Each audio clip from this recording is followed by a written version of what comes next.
السلام علیکم ورحمۃ اللہ وبرکاتہ۔ آج ہم سورہ الشمس کو نہایت آسان طریقے سے ایک مائنڈ میپ کے ذریعے سیکھیں گے۔ شمس، اس کا مطلب سورج ہوتا ہے۔ یہ سورہ جو ہے یہ قرآن پاک میں 30ویں پارہ میں ہے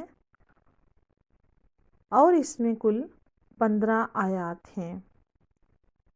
اس سورہ کے آغاز میں اللہ تعالیٰ نے مسلسل 10 قسمیں کھائی ہیں۔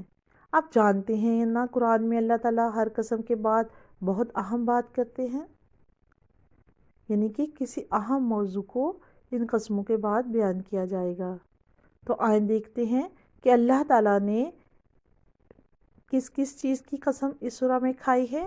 آیت نمبر 1 سے لے کر 8 تک اللہ تعالیٰ فرماتا ہے کہ قسم ہے سورج کی اور چاند کی جو اس کے پیچھے آتا ہے، دن کی اور اس روشنی کی جو اس سے نکلتی ہے، رات کی اور جو کچھ رات سے نکلتا ہے، جنت اور اس کی قسم جس نے جنت کو بنایا، زمین کی قسم اور اس کی قسم جس نے اس زمین کو پھیلایا، یعنی خود اللہ تعالیٰ، پھر روح یعنی جان کی قسم اور اس کی قسم جس نے اسے احسن طریقے سے پیدا کیا۔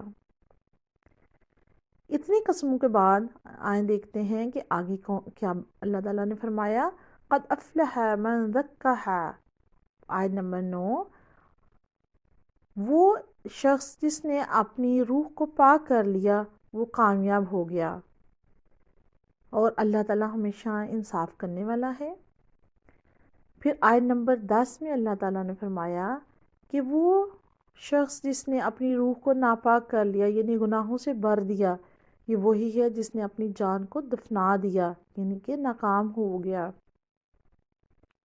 اس کے بعد اللہ تعالیٰ نے گزشتہ قوموں کی تباہی کا حال بیان کیا، اور اس میں قوم سمود اور حضرت صالح علیہ السلام کی کہانی سنائی گئی۔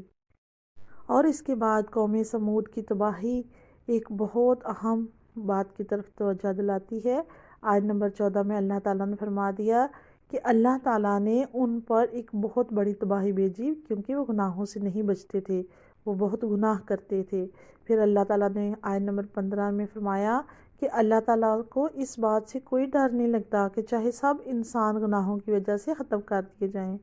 آئیں اس سورہ کو سیکھنے کے بعد ہم دعا کریں کہ اللہ تعالیٰ ہمارے نفس کو پاک کر دے۔ اللہم آتی نفسی تقواہا وزکاہا انت خیر من زکاہا انت ولیہا ومولاہا۔